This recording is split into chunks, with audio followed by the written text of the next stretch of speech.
How's it going, guys? My name is Zach with the Movie Castle, and today we're going to be taking a look at Wonder Woman 1984 Museum Mayhem from DC Comics.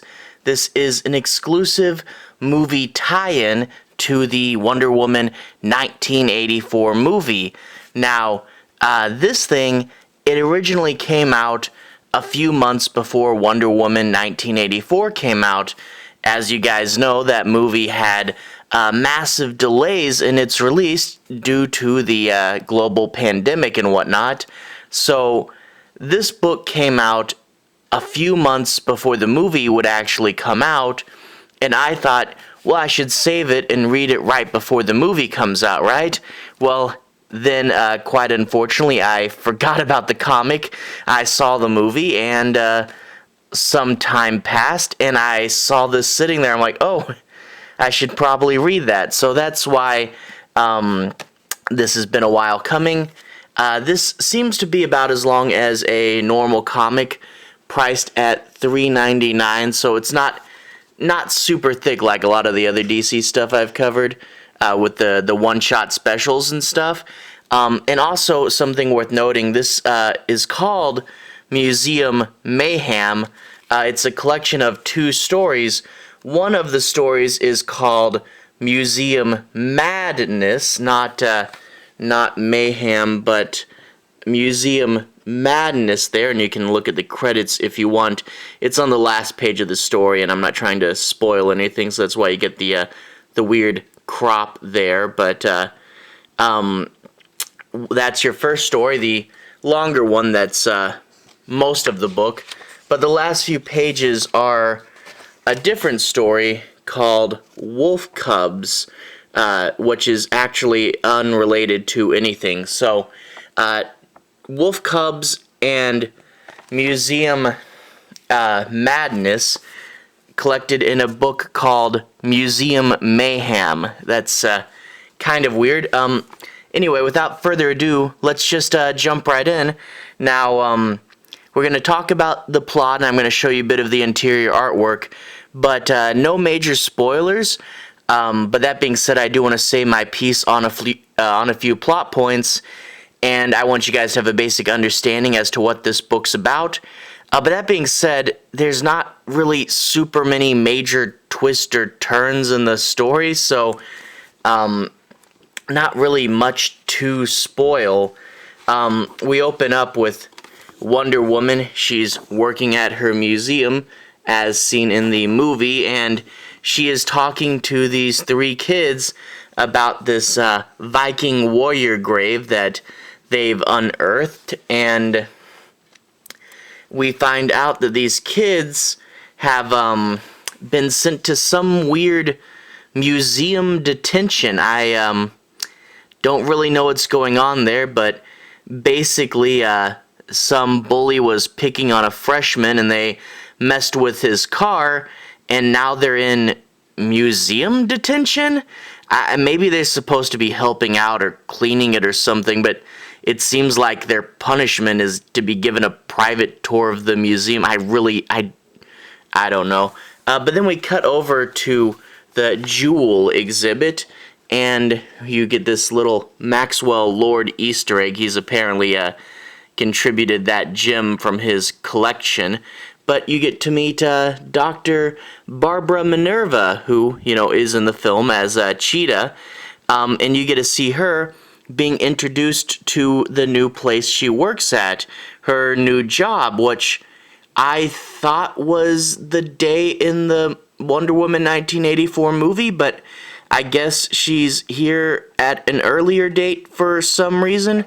I don't know. She doesn't do much. It's cool to see her in the comic, and it ties it into the movie better, but she doesn't really do anything. She shows up, she looks at the cool Noble Diamond, and then she gets taken hostage, and that's pretty much all she does in the story. There's no real cool big character beat. Her and Diana don't actually meet, though, so I guess it's no continuity problems. But eventually, the lights go out, the alarm is sounding, there is a jewel heist going on, and we see all these people. They were posing as repairmen, but they have guns and they take the noble diamond. Go ahead and flip the page. Wonder Woman, of course, leaves the kids there, and the kids, even though they're told to stay behind the statue and just hide, they're, of course, going to go up against the villains. They grab the old-timey weaponry and begin to fight for themselves, which cool happens in a kid's story, but these guys have guns and they're going with swords and axes. Maybe it's supposed to be dark, but I can't help but thinking these guys are totally dead. Wonder Woman, of course, shows up to fight off the bad guys. It apparently takes Diana quite a while to switch into her costume because the kids are up to a lot of shenanigans before this.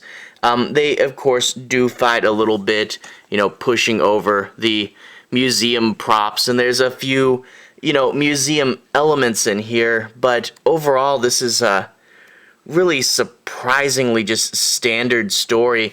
They could have, picked a Wonder Woman villain that they didn't think they were going to use in the movies and found a cool, DCEU way to represent that character.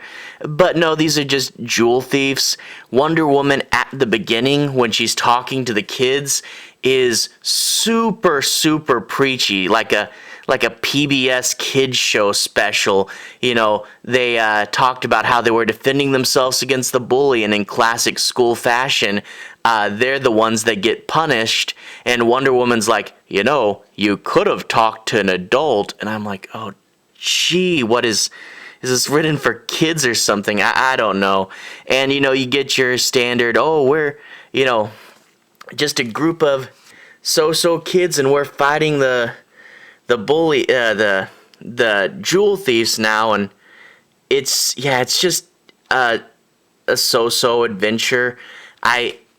It's really nothing special, but then again, they were trying to write a story that they could, not have to reference in the film, but overall, I think we all know exactly how this story plays out beginning to end, and it's really just not that great.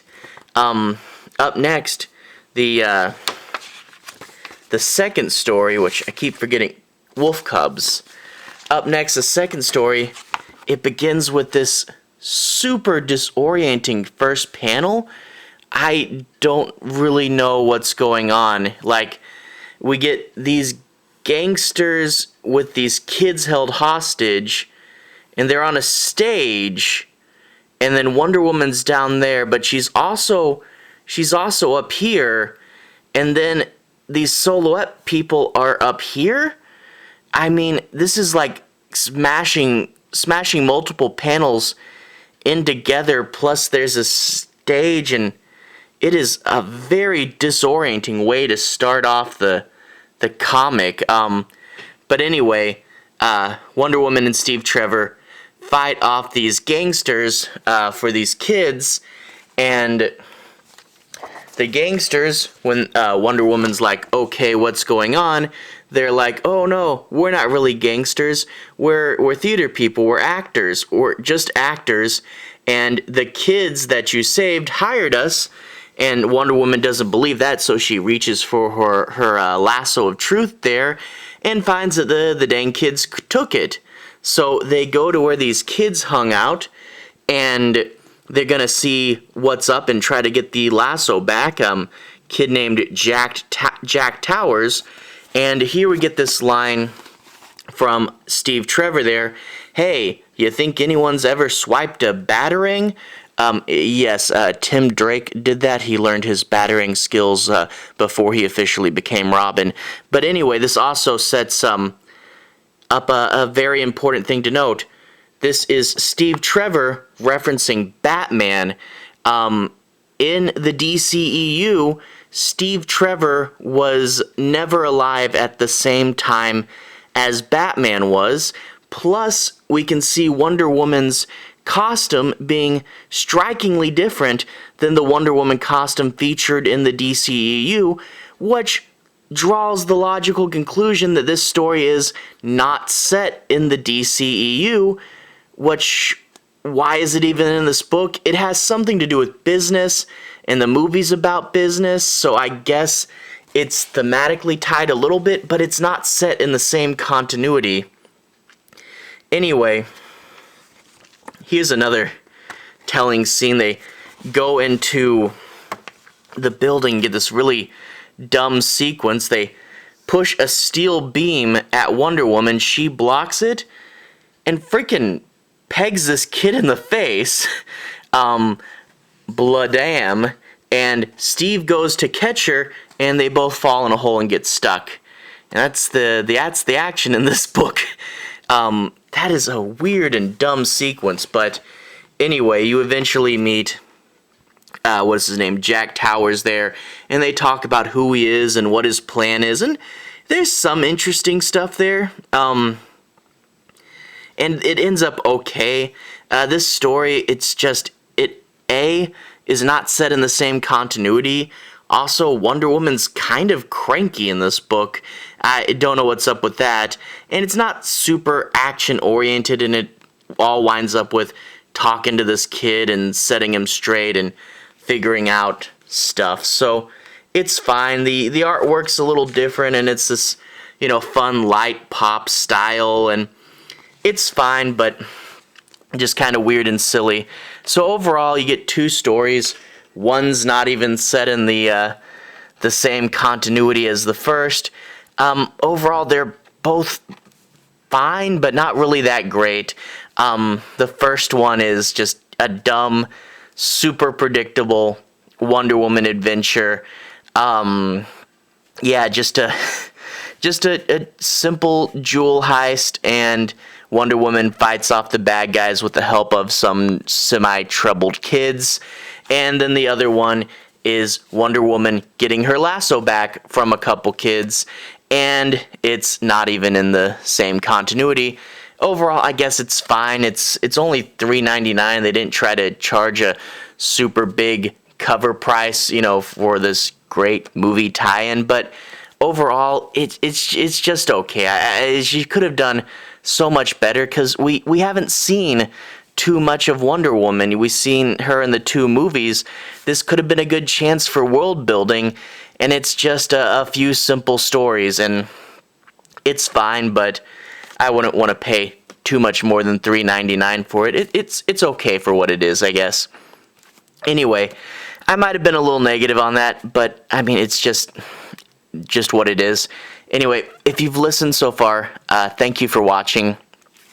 To everyone who's liked and subscribed, thank you. You are really helping the channel out. I do a comic a week on here, so if that sounds like something you're interested in, I'd recommend sticking around. I have more, and I'll put a relevant playlist on the bottom if you want to see some more of my comic reviews. They'll be there. But anyway, have a good day. I'll see you guys again very, very soon. Oh, and outside of the comics, I do primarily horror movies, so if that sounds like something you're interested in, feel free to check that out. I probably got something you'll like. Anyway, have a good day. See you guys again very, very soon. Relevant playlist on the bottom. Should be more comics. Have a good day.